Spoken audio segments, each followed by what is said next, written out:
Welcome everyone. आइए शुरुआत कर देते हैं आज की इस न्यू जर्नी की। आज हम बात करने वाले हैं एसएससी एसटी 08B के इंग्लिश के सेक्शन पे। बेसिकली इस एसटी में हम लोग इंग्लिश के सेक्शन पे डिस्कशन करने वाले हैं। मींस अभी हमें डिस्कशन करने हैं क्वेश्चन नंबर 76 से क्वेश्चन नंबर 100 तक के क्वेश्चंस। काफी नए नए वर्ड्स और कॉन्सेप्ट्स आपको इस सेशन के थ्रू मिलने वाले हैं। तो सबसे पहले कॉपी और पेन निकाल लीजिए। कोई भी कॉन्सेप्ट आपको नया दिखे, कोई भी वर्ड आपको नया मिले तो उसे तुरंत राइट डाउन कर लीजिएगा। एसटी डिस्कशन का सिर्फ इतना मतलब नहीं है कि आपने वीडियो को देख लिया। यहाँ पे एसटी डिस्कशन का मेन फायदा तभी होगा आपका जब आप उसके साथ प्रॉपर नोट्स बनाते चलो। आपको क्या करना है, एसटी वाइज अपने नोट्स क्रिएट करते रहने हैं और आप देखेंगे अपकमिंग एग्जाम में जब आप जाएंगे तो इन नोट्स से स्पेशली आपको कितनी ज्यादा हेल्प मिलने वाली है आप खुद देख पाएंगे, समझ पाएंगे, ऑब्जर्व कर पाएंगे। ठीक है, मैक्सिमम क्वेश्चंस आपको बिल्कुल मिलने के चांसेस रहेंगे, चाहे वो सीजीएल का एग्जाम हो, चाहे वो सीएचएसएल का एग्जाम हो, चाहे वो एमटीएस हो, चाहे वो स्टेनोग्राफर हो, कोई भी एग्जाम हो। इन सारे ही एग्जाम्स में आपको मैक्सिमम क्वेश्चंस मिलने के चांसेस यहाँ से बिल्कुल बनने वाले हैं। तो चलिए शुरुआत कर देते हैं आज के इस न्यू जर्नी की और देखते हैं आज का ये सेशन हमारी नॉलेज में क्या ऐड ऑन करने वाला है। आज के इस सेशन के बेस पे हम क्या खास सीखने वाले हैं। सबसे पहले अगर हम बात करें फर्स्ट क्वेश्चन पे, in the given sentence identify the segment which contains a grammatical error. आपको क्या करना है, आपको आइडेंटिफाई करना है क्या ग्रामेटिकल एरर इस पर्टिकुलर सेंटेंस स्ट्रक्चर में, इस पर्टिकुलर सेंटेंस स्ट्रक्चर में ग्रामेटिकल एरर क्या है ये आपको बताना है। अब यहाँ पे we are yet living in the same house, देखो येट होता है, स्टिल का भी यूज अब तक के सेंस में होता है। ठीक है, यहां पे क्या है कि हम पहले से भी रह रहे हैं इस घर में और अभी तक रह रहे हैं, मतलब पास्ट टू प्रेजेंट की बात कर रहा है, कॉन्टिन्यूटी को दिखा रहा है ये एक्शन कि पास्ट से रह रहे हैं और अभी तक इस घर में रह रहे हैं, कुछ ऐसा। तो पहली कंडीशन ये समझिए कि येट का use as an adverb generally negative statement में होता है। लाइक अगर मैं बोलूं he is still working, he is still working मतलब वो अभी भी काम कर रहा है। The train has not arrived yet. The train has not arrived yet मतलब ट्रेन अभी तक नहीं पहुंची है, कुछ ऐसा, अभी तक अराइव नहीं हुई है। तो स्ट्रक्चर जब अफर्मेटिव था, पॉजिटिव था, हमने स्टिल का यूज किया है यहाँ पे, और अफर्मेटिव जब स्ट्रक्चर नेगेटिव था, नॉट लग गया स्टेटमेंट में, तो हमने येट का यूज किया। इस तरह से आपको स्ट्रक्चर को कोरिलेट करना है कहीं ना कहीं। ठीक है, सो अब यहां पे आपको येट को रिप्लेस करना पड़ेगा किससे, स्टिल से। येट को आपको स्टिल से रिप्लेस करना पड़ेगा, और अगर आप येट को स्टिल से रिप्लेस करेंगे तो आंसर आपका क्या जाने वाला है, second part, B part would be the correct answer. B part हमारा 100% करेक्ट आंसर बनने वाला है। Very good, well done everyone. आगे बढ़ जाते हैं। Select the most appropriate option to substitute the underlined segment in the given sentence. If there is no need to substitute it, select no substitution required. Basically क्या है, phrase replacement का question है और यहाँ पे इस पर्टिकुलर पार्ट को आपको रिप्लेस करना है अगर जरूरत है तो। एक बार देख लेते हैं स्ट्रक्चर को और देखते हैं इसको किससे हम रिप्लेस कर सकते हैं। How long have you been sitting on this bench? अब यहाँ पे बीइंग सीटिंग हो ही नहीं सकता, बीइंग पैसिव स्ट्रक्चर्स में लगता है, कॉन्टिन्यूअस टेंसेस में। याद आ रहा है आप सबको, कॉन्टिन्यूअस टेंस जब भी होता है तो वर्ब की आईएनजी फॉर्म को जब हम पैसिव में लेके जाते हैं तो बीइंग प्लस V3 में बदलते हैं। तो बीइंग सीटिंग का तो कोई चांस ही नहीं है। हैव के साथ पहली चीज बीन नहीं आएगा, बीइंग नहीं आएगा, बीन आएगा, और अगर बीन जाएगा तो हमारा आंसर क्या जाएगा, how long have you been sitting on this bench, कुछ ऐसा। तो बीन वाला जो ऑप्शन आपको मिल रहा है यहाँ पे, सॉरी फॉर दैट, बीन वाला जो ऑप्शन मिल रहा है दैट इज बी पार्ट, और उसी के साथ आपको सिटिंग मिल रहा है आईएनजी फॉर्म, एब्सोल्यूट बैठने के लिए जो आईएनजी फॉर्म का यूज करते हैं। तो आपका जो एक्चुअल आंसर जाएगा that would be B part, second part would be 100% correct answer. आगे बढ़ जाते हैं नेक्स्ट क्वेश्चन पे। रैंक एंड फाइल, ये प्यारा सा इडियम है रैंक एंड फाइल। इस इडियम का आपको मीनिंग बताना है कि क्या होगा, रैंक एंड फाइल का प्रॉपर मीनिंग क्या बनने वाला है। The manager of a personal department, no. A very well organized company, no. The financial activities in a firm, no. Common people को रिलेट करते हैं हम, कॉमन या ऑर्डिनरी पीपल और ordinary workers in a company, that are called rank and file. तो ordinary people भी इसके लिए ऑप्शन आपको मिलता है। यहाँ पे जो सबसे अप्रोप्रिएट ऑप्शन मिल रहा है, सबसे रिलेवेंट जो मिल रहा है, ordinary workers in a company, that are called rank and file. आगे बढ़ जाते हैं। एक्सपंस, अब यहां पे अगर आप देखें एक्सपंस वर्ड का आपको क्या बताना है, एंटोनिम बताना है, अपोजिट वर्ड बताना है। एक्सपंज का मतलब होता है बेसिकली निकाल देना। एक्सपंज का मीनिंग क्या होता है, निकाल देना। अब एक्सपंज का मतलब अगर निकाल देना है, डिप्लीट का मतलब क्षय हो गया, और इंसर्ट करना, एक्सपंज का अपोजिट क्या हो जाएगा, इंसर्ट हो जाएगा सीधे सीधे स्ट्रक्चर के अकॉर्डिंग।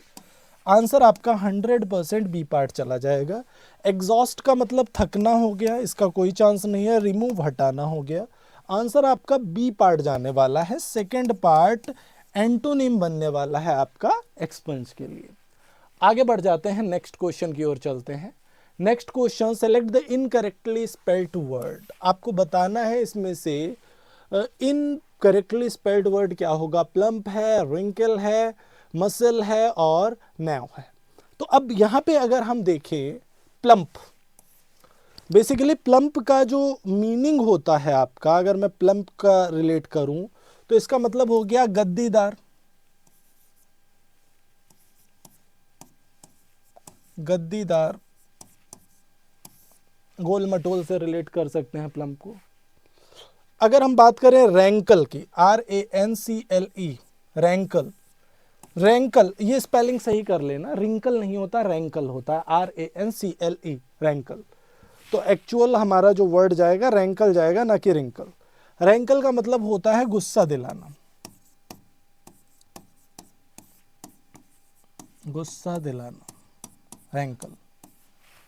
आगे अगर हम देखें, मसल तो मांसपेशी हो ही गया। नैव का मतलब होता है कहीं ना कहीं रिलेट कर सकते हैं इसको कुतरना से, किसी भी चीज़ को कुतरने के सेंस में हम नैव का यूज़ कर सकते हैं। तो आपका जो एक्चुअल आंसर जाएगा दैट इज बी पार्ट। रैंकल का स्पेलिंग यहाँ पे गलत था, रिंकल लिखा हुआ था, जिसे हमने करेक्ट किया। B part would correct answer. अब यहाँ पे अगर हम देखें, रीअरेंजमेंट का क्वेश्चन है, आपको स्ट्रक्चर को अरेंज करना है। सबसे पहले रीअरेंजमेंट को करते हुए एक बार स्ट्रक्चर को अपने अकॉर्डिंग देख लीजिए, समझ लीजिए, ऑप्शंस को देख लीजिए, उसके बाद पिक करिए आंसर। ABCD सबकी शुरुआत अलग अलग स्ट्रक्चर से हो रही है। मतलब आपने अगर फर्स्ट स्टेटमेंट आइडेंटिफाई कर लिया, अगर आपने फर्स्ट स्टेटमेंट आइडेंटिफाई कर लिया कौन सा होगा, तो सही आंसर आपके सामने आ जाएगा। यस और नो। अब देखो, हिज स्कूल वॉज क्लोज्ड, पहला सेंटेंस हो नहीं सकता। It was on one such day that Rajni discovered a pool in the forest, again wrong हो गया। सच डे मतलब कुछ पहले बात हो चुकी है। As he had no friends yet he wandered alone in hills and forests. अब Rajni had been less than a month in Rajpur. अब यही आपका इंट्रोडक्टरी स्ट्रक्चर होने वाला है, डी वाला पार्ट, यही आपका इंट्रोडक्टरी स्ट्रक्चर होगा, और जो भी डी से एसोसिएट हो रहा है वही आपका 100% करेक्ट आंसर हो चुका है। नाउन से भी शुरुआत हुई इसी की, इंट्रोडक्टरी पार्ट भी यही है, तो यही आंसर होगा, सीधी सी बात है, ठीक है। Rajni had been less than a month in Rajpur. D के बाद ए पे चले गए। His school was closed as it was the height of summer. C पे चले गए। Third, as he had no friends yet he wandered alone in the hill and forests. देखो ही लगाया जा रहा है रजनी के लिए। मेल का भी नेम होता है रजनी, फीमेल का भी होता है। रजनीकांत जी को तो जानते ही होंगे आप लोग, ठीक है। अब fourth, it was on one such day that Rajni discovered a pool in the forest. अब यहां पे अगर आप देखें डी ए सी बी सीधे सीधे स्ट्रक्चर जा रहा है। रजनी जो है वो 1 महीने से कम टाइम के लिए राजपुर में था। उसने क्या किया, उसका स्कूल क्लोज था समर में, तो यहाँ से उसने क्या किया, उसके कोई फ्रेंड नहीं थे तो वो अकेला ही हिल्स और फॉरेस्ट में घूमता रहता था। एक दिन उसने क्या किया, एक पूल को डिस्कवर किया, खोज की पूल की फॉरेस्ट के अंदर, ऐसा कुछ बोला जा रहा है। डी ए सी बी हमारा 100% करेक्ट आंसर होगा। और जो भी डी पार्ट पिक कर रहे हैं सभी का सिक्सर लग रहा है, सभी की बॉल बिल्कुल बाउंड्री लाइन के बाहर जा रही है। अब अगला स्ट्रक्चर है हमारा 82 number question. Select the most appropriate one word substitution for the given words. यहां पे एक स्टेटमेंट है, इसके लिए वन वर्ड देना है। एक स्टेटमेंट है, इसके लिए आपको वन वर्ड देना है। क्या होगा, leather straps put around a horse head to control it. लगाम को क्या बोलते हैं, जैसे लेदर स्ट्रैप्स जो है घोड़े के हेड के अराउंड में जो लगाए जाते हैं उसे कंट्रोल करने के लिए लगाम बोलते हैं उसको हिंदी में, और इंग्लिश में उसे बोलते हैं ब्रिडल, ठीक है। ब्रिडल, ब्रिडल मीन्स लगाम हो गया। आपका actual absolute answer B part ही जाने वाला है। अब यहां से अगर आप देखें सैडल, ध्यान से समझना, अगर मैं सैडल की बात करूं, गद्दी या सीट से रिलेट करेगा सैडल। स्टरिप को अगर हम रिलेट करें, कॉमन सा पार्ट है, रकाब से रिलेट कर सकते हैं स्टरिप को। और ब्राइडल तो सीधी सी बात है, वैवाहिक हो गया। ब्राइडल मेकअप होता है, जो दुल्हन होती है उसका जो मेकअप होता है, ब्राइडल मेकअप से रिलेट करता है, ठीक है। आपका जो एक्चुअल आंसर जाने वाला है that would be B part. और जो भी सेकंड पार्ट पिक कर रहे हैं सभी का सिक्सर लग रहा है, सभी की बॉल बाउंड्री लाइन के बाहर जा रही है। आगे बढ़ जाते हैं अगले क्वेश्चन पे। प्रोफ्यूज, प्रोफ्यूज का बेसिकली मीनिंग होता है प्रचुर। क्या होता है, प्रचुर। कोई भी चीज प्रोफ्यूज है कहीं पे मतलब प्रचुर मात्रा में है, ठीक है। तो अब अबंडेंट से इसको हम रिलेट कर सकते हैं, क्योंकि यहाँ पे क्या पूछा गया, सेनोनिम पूछा गया है प्रोफ्यूज का। तो प्रोफ्यूज का सेनोनिम क्या चला जाएगा हमारा, अबंडेंट चला जाएगा, और आंसर हमारा ए पार्ट चला जाएगा। अब मीगर का मतलब अति अल्प, बहुत कम से आप मीगर को रिलेट कर सकते हैं, कोई चांस ही नहीं है। लिमिटेड, कोई चांस नहीं है, सीमित से रिलेट करेगा। कंसिस्टेंट मतलब सतत या लगातार से आप कंसिस्टेंट को रिलेट करेंगे। आंसर आपका ए पार्ट जाने वाला है 100%। और जो भी ए पार्ट पिक कर रहे हैं सभी का सिक्सर, सभी की बॉल बाउंड्री लाइन के बिल्कुल बाहर जा रही है। Next question, my brother has decided to settle in London for good. अब यहाँ पे फॉर गुड का आपको मीनिंग बताना है क्या होगा। मेरे ब्रदर ने डिसाइड किया कि वो लंदन में सेटल होगा फॉर गुड। फॉर गुड का बेसिक मीनिंग क्या होता है, कई बार हम लोग अपनी क्लासेस में भी कर चुके हैं। शाम को 6 बजे की जो लाइव क्लासेस मैं आपकी लेता हूँ वहाँ पे कई बार हम लोग इस वर्ड को कर चुके हैं, इस फ्रेज को कर चुके हैं, इस ईडीएम को कर चुके हैं। फॉर गुड का मतलब होता है फॉर एवर, हमेशा के लिए, दैट इज फॉर गुड, ठीक है। Like he left the country for good, मतलब उसने हमेशा के लिए कंट्री छोड़ दी, ना कि अच्छे के लिए, ठीक है। सो अब यहाँ पे फॉर गुड को हम सीधे सीधे फॉर एवर से रिलेट करेंगे। जितने भी इडियम होते हैं उनको उनकी मीनिंग के बेस पे ही लर्न करना पड़ता है, याद रखो वहाँ पे। हाँ, मीनिंग के बेस पे आप लॉजिक अपना क्रिएट कर सकते हैं, लेकिन आपको एक एब्सोल्यूट मीनिंग दिमाग में रखनी पड़ेगी, क्योंकि एज इट इज आपको ऑप्शन मिलता है एग्जाम में मैक्सिमम केसेस में, ठीक है। अब यहाँ से अगर हम देखें, for a promotion no chance, for a better income no chance, briefly no chance. ज़्यादातर लोगों ने एग्जाम में, ज़्यादातर जो हमारे एस्पिरेंट्स हैं उन्होंने एग्जाम में सी पार्ट आंसर पिक किया था, फॉर अ बेटर इनकम। क्योंकि उन्होंने क्या किया, अपने अकॉर्डिंग सोचा कि अच्छा अगर वो सेटल हुआ लंदन में, मतलब अच्छी इनकम के लिए ही तो सेटल हुआ होगा। समझ रहे हो ना मेरी बात, मैं क्या कह रहा हूं। लेकिन एक्चुअल में इसका आंसर क्या गया हमारा, एक्चुअल में इसका आंसर गया हमारा A part, first part would be correct answer. आगे बढ़ जाते हैं, select the misspelled word, mature, miserable, moisture और मिसचीफ। अब यहां पे अगर आप देखें, ध्यान से देखें, तो मिजरेबल वर्ड का आपको स्पेलिंग गलत दिख रहा होगा। मिजरेबल,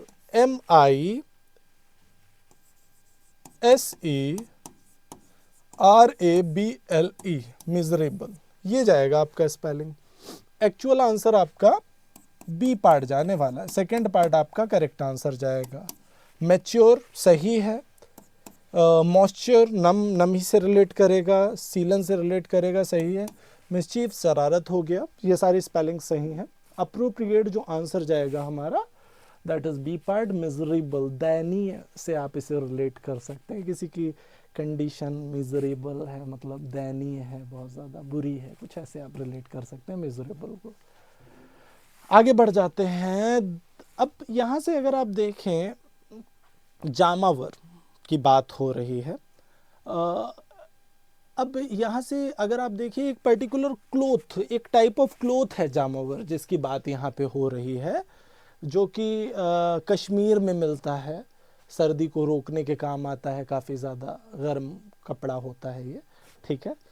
अब यहाँ से अगर आप देखें, इसको किससे कोरिलेट कर सकते हैं, किस स्ट्रक्चर से हम इसे कोरिलेट कर सकते हैं, सबसे पहले ये देखिए। The word जामावर means a robe और shawl and war means yard, the measuring unit.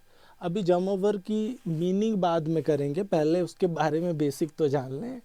Introductory clause क्या है ये तो देख लें। जामवर also spelled as jamwar is a fabric that has its root in Kashmir। देखो अगर आप ध्यान से देखो तो इंट्रोडक्टरी पार्ट आपका फर्स्ट वाला ही, सेकंड वाला ही स्टेटमेंट दे रहा है, बी वाला। तो डी वाले ऑप्शन एलिमिनेट हो गए। देखो बी और डी से ही शुरुआत हो रही थी यहाँ पे, और फर्स्ट अगर इंट्रोडक्टरी क्लॉज मिल गया हमारा, बी से ही शुरुआत हो रही है, तो दो ऑप्शन हमारे एलिमिनेट हो गए, ऑप्शन ए और ऑप्शन डी, ये हमारे एलिमिनेट हो गए। बी के बाद जैसे ही हम सेकंड स्टेटमेंट पे जाएंगे, हमारा एक और ऑप्शन एलिमिनेट हो जाएगा और हम अपने करेक्ट आंसर पे पहुंच चुके होंगे, याद रखिए। तो अब यहां से अगर हम देखें, बी के बाद किसको रिलेट करें, जानवर के बारे में कौन सा ऐसा स्ट्रक्चर है जो तुरंत बाद की इंफॉर्मेशन दे रहा है। सीधे सीधे जानवर का मीनिंग भी तो जान लेते हैं उसके तुरंत बाद में, तो बी के बाद ए जाएगा भाई, ऑप्शन बी भी एलिमिनेट हो गया और हमारा आंसर आ चुका है। बेसिकली एग्जाम में जिस तरह से हमें काम करना है वो हमारा आंसर आ चुका है। कोशिश करो कि चीजों को सही करो और इन टाइम करो, ये दो चीजें बहुत ज्यादा जरूरी हैं। अक्सर हम सही करते हैं लेकिन टाइम बहुत लगा देते हैं।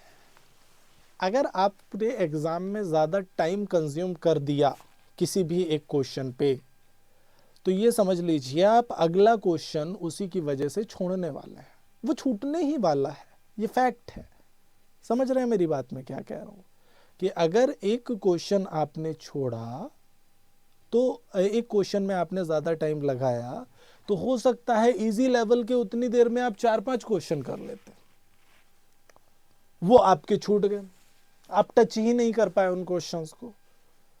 तो सबसे पहले आप उन क्वेश्चंस को करिए, हमेशा आप किसी भी एग्जाम में बैठे हो, सबसे पहले हमेशा किसी भी सेक्शन के उन क्वेश्चंस को करना होता है जो सबसे इजी है। सबसे कम टाइम में सबसे इजी क्वेश्चंस को सबसे पहले करना है। कम से कम जो आपको आता है अच्छे से वो छूटना नहीं चाहिए, ये चीज याद रखिए, ठीक है।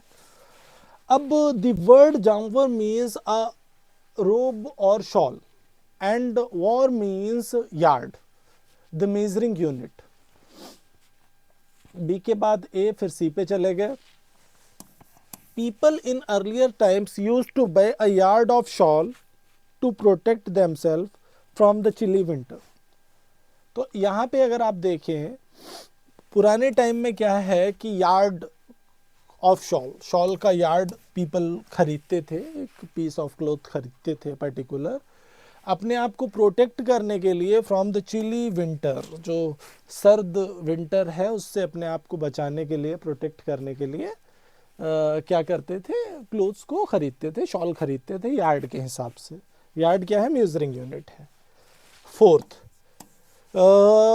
jamvar is the jamvar is an adulterated form of pashmina silk since it contains a blend of cotton and wool। तो ये एडल्टरेटेड मतलब सम्मिश्रण हो गया, कहीं ना कहीं सम्मिश्रित है इसमें। क्या? पश्मीना सिल्क है, कॉटन है, वूल है, ये सब इसके अंदर मिक्स्ड रहता है, इसलिए ये सर्दी को काफ़ी रोकने का काम करता है, कुछ ऐसा। आई थिंक सभी को स्ट्रक्चर समझ आ गया, कैसे जा रहा है, कैसे कोरिलेट करना है, किस तरह से स्ट्रक्चर जा रहा है। Very good, well done. Answer आपका थर्ड पार्ट जाने वाला है, सी पार्ट, बी ए सी डी। और जो भी थर्ड पार्ट पिक कर रहे हैं सभी का सिक्सर लग रहा है, सभी का आंसर 100% करेक्ट है। आगे बढ़ जाते हैं। यहाँ पे क्या है? The following sentence has divided into parts. One of them may contain an error. Select the part that contains the error from the given options. If you don't find any error, mark no error as your answer.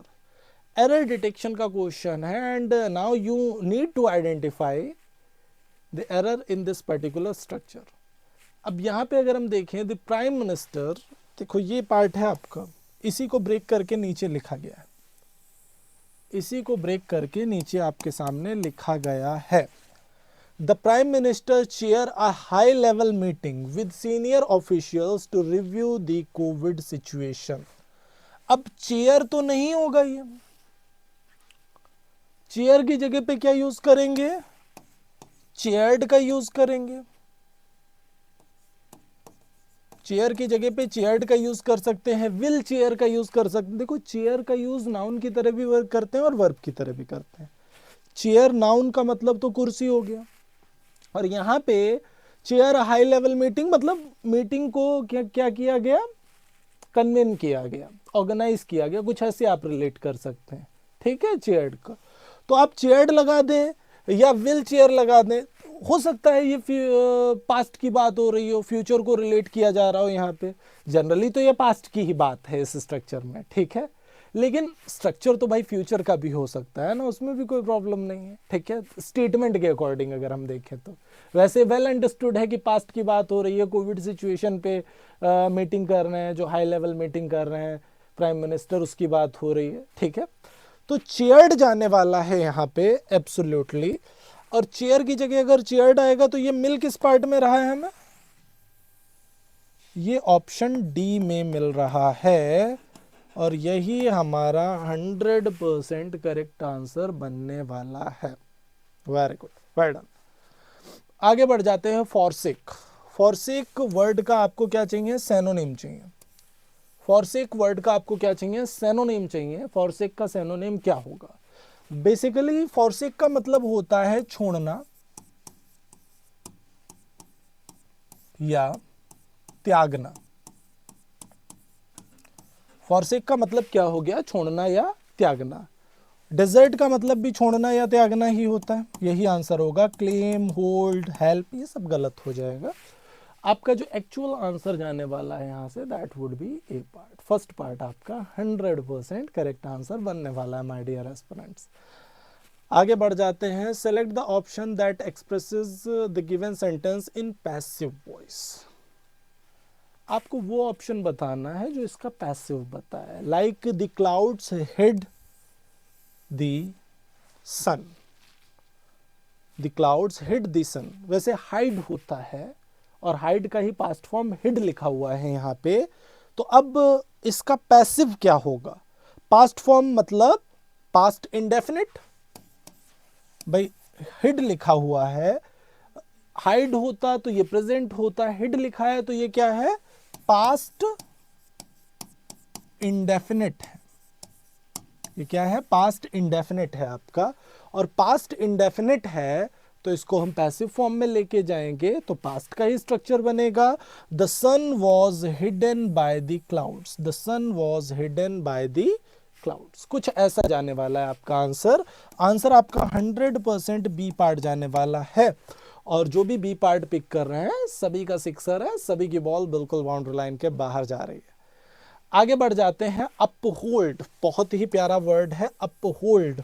Uphold word का आपको क्या बताना है, antonym बताना है, ध्यान देना, antonym बताना है। अक्सर ऐसा होता है कि एंटोनिम में भी हम सेनोनिम ही बता देते हैं, इस चीज पे ध्यान देना थोड़ा सा।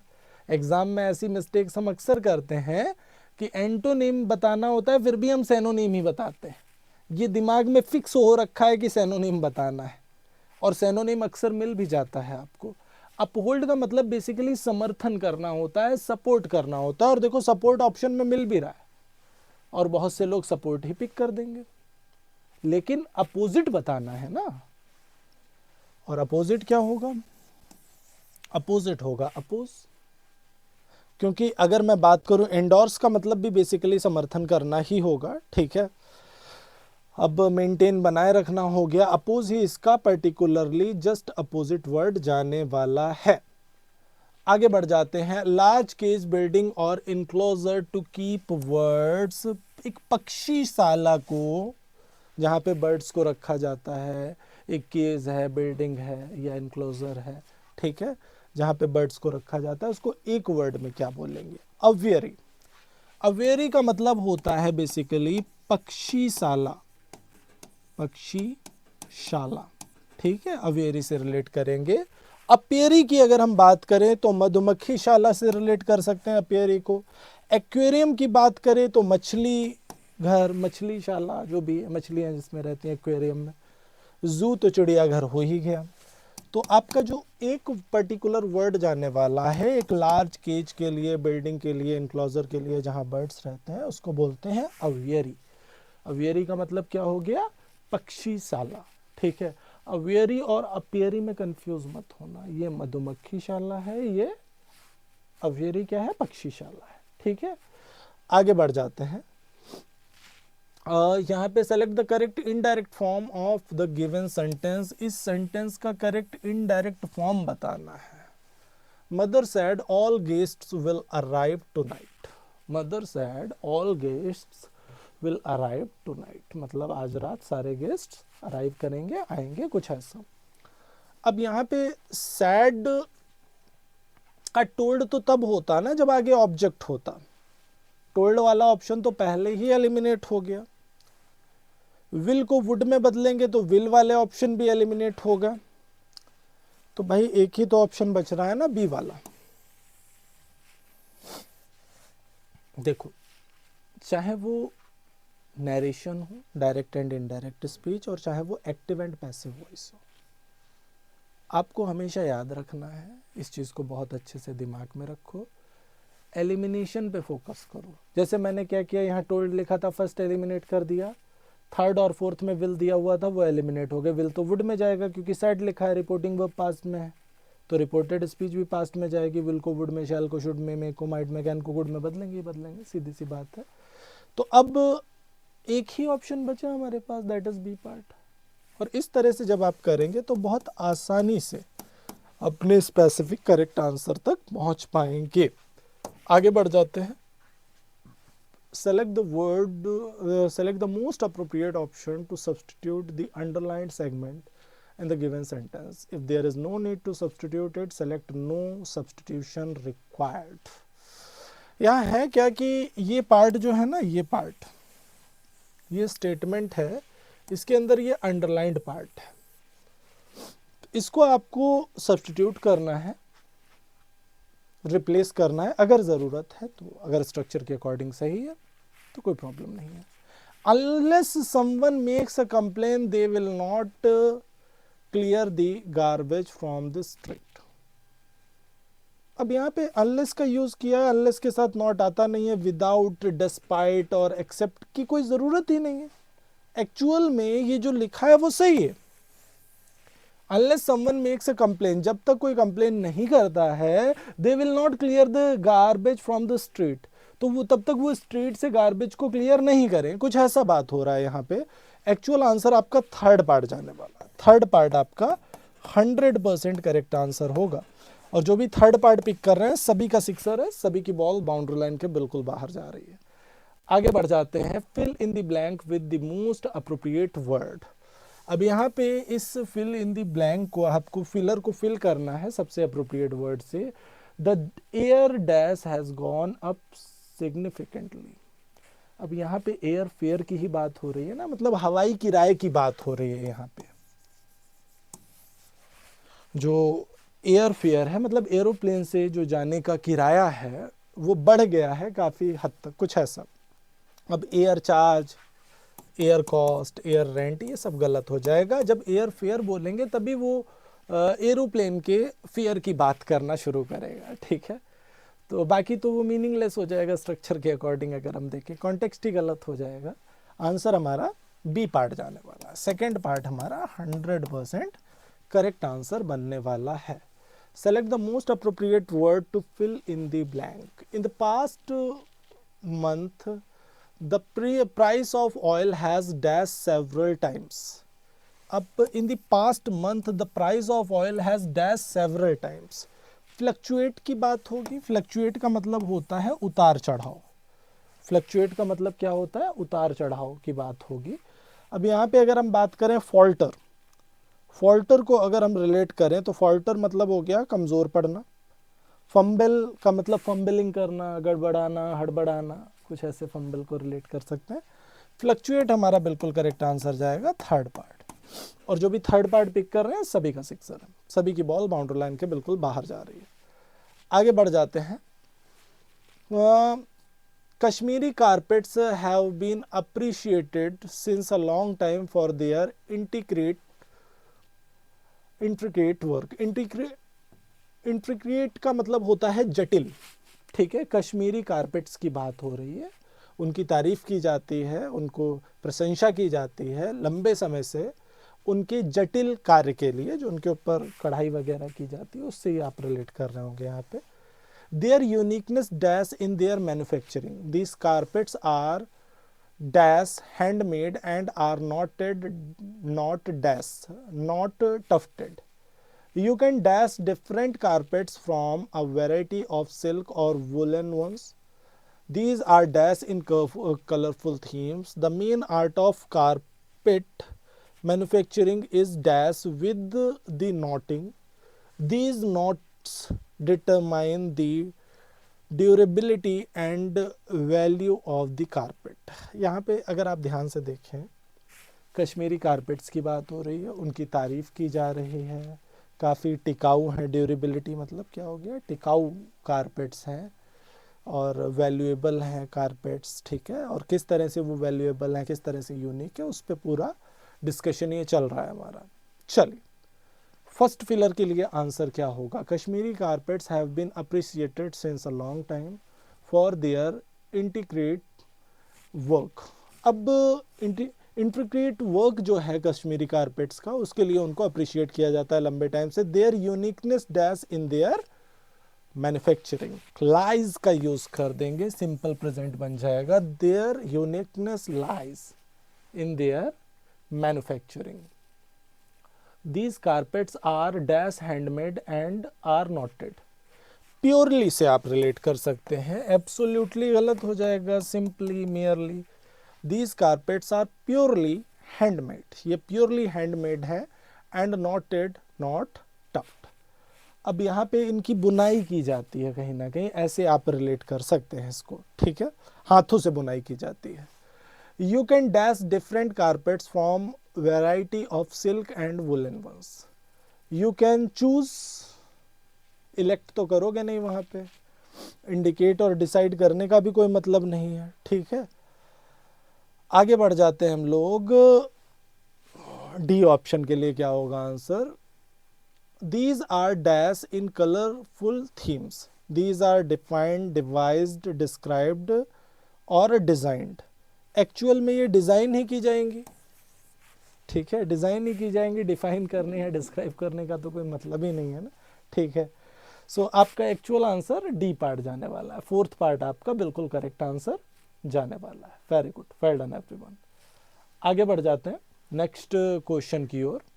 अगला question 100, select the option in filler E, मतलब लास्ट वाले फिलर में क्या होगा answer. The main art of carpet manufacturing is associated, associated का मतलब रिलेटेड होता है, अबेट का मतलब कम करना होता है, associated with the knotting, these knots determine the durability and value of the carpet. जो बुनाई होती है उससे डिटरमाइन करते हैं, वो डिटरमाइन करता है कहीं ना कहीं कारपेट की ड्यूरेबिलिटी क्या है, कितनी टिकाऊ है कारपेट, कुछ ऐसा। सो आज का सेशन यहीं पे होता है कंप्लीट। आई होप सभी को सेशन में मज़ा आया होगा और काफ़ी नई नई चीज़ें, नए नए वर्ड्स, नए नए कॉन्सेप्ट्स आप लोगों ने आज के सेशन में सीखे होंगे। बाकी मिलते हैं हम नेक्स्ट सेशन में। इस सेशन में हम लोग हफ्ते में एक बार मिलते हैं स्पीड टेस्ट में। बाकी शाम को डेली लाइव क्लास होती है 6 PM पे 6 बजे, उसे रेगुलर लाइव ज्वाइन करना मत भूलिए, यहीं इसी महिंद्रास के ऑफिशियल यूट्यूब चैनल पे। Till then take care, thank you.